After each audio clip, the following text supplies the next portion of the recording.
To correctly value a bond, the market relies on the arbitrage-free valuation framework.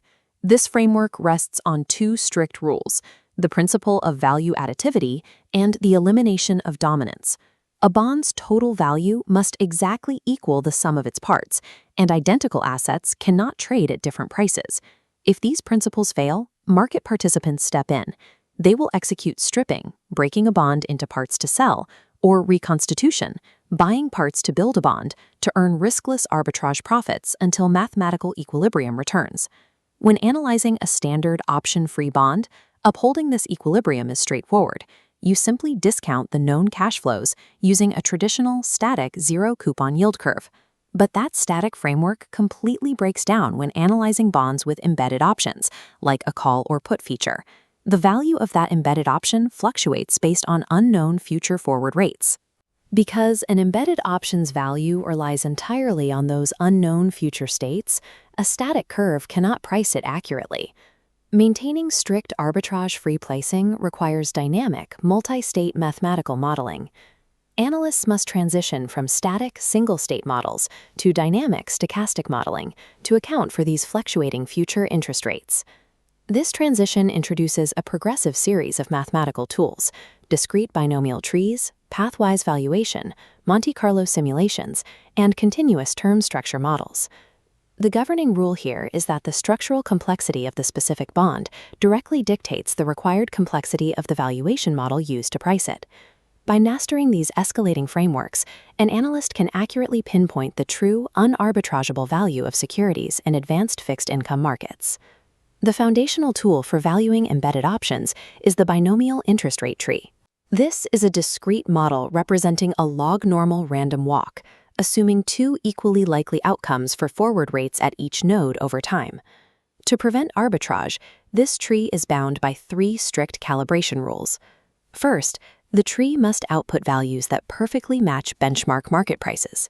Second, adjacent forward rates at any period must be exactly two standard deviations apart, driven by assumed volatility. Third, the midpoint for each period must approximate the implied one-period forward rate. This graphic shows a binomial interest rate tree built to value a 3-year, 3% annual pay Treasury bond. We start with the known one-period forward rates mapped out for years 0, 1, and 2. To find the current arbitrage-free value, we use a process called backward induction. We trace calculations backward from maturity, where the final payout is a known $103, par value plus the coupon. The value at any given node is the present value of the two possible future adjacent nodes, discounted by the specific forward rate at that current node. We repeat this calculation, cascading step by step back through year 1. Finally, we reach the root of the tree at year 0, arriving at our present value. By methodically stepping in reverse, backward induction systematically collapses future state uncertainty into a single, precise, arbitrage-free present value for simple embedded options.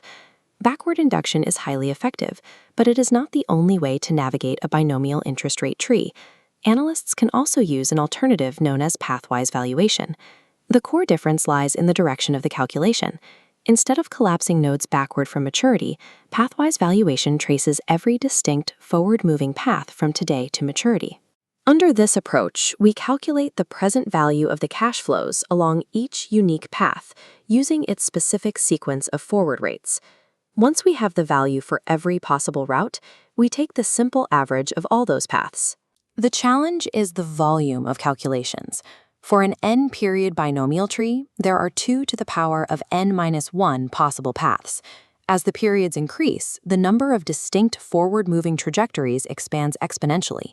Pathwise valuation requires significantly more brute force calculation than backward induction. However, for option-free and simple embedded option bonds, it arrives at the exact same arbitrage-free value. Both backward induction and the standard pathwise approach share a limitation. They easily handle state-dependent options, like simple calls and puts, but they fail mathematically when confronted with path-dependent cash flows. Path dependence occurs when the security's cash flows are determined not just by the current interest rate, but by the historical sequence of rates that led there. The prime example is a mortgage-backed security, or MBS.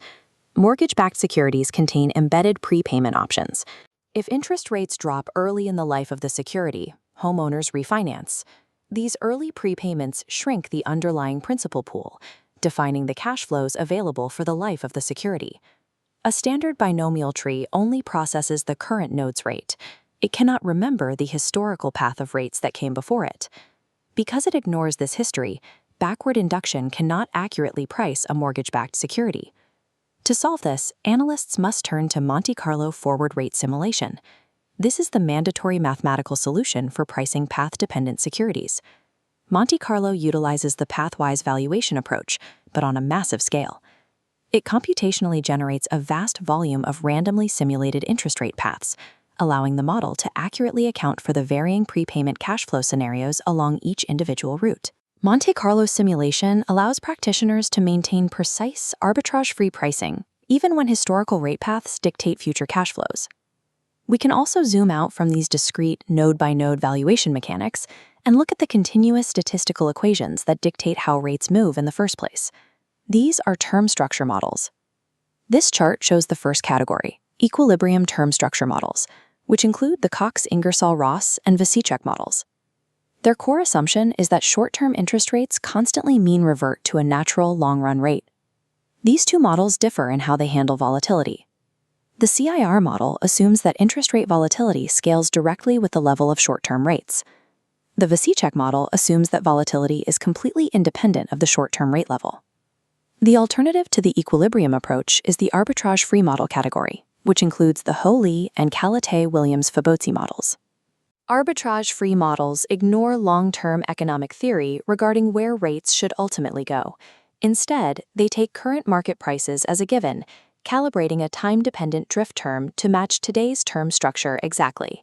While equilibrium models theorize why rates move, practitioners prioritize arbitrage-free models. By strictly forcing the mathematical curve to align with actual, verifiable market data, they guarantee the pricing model generates no immediate arbitrage opportunities.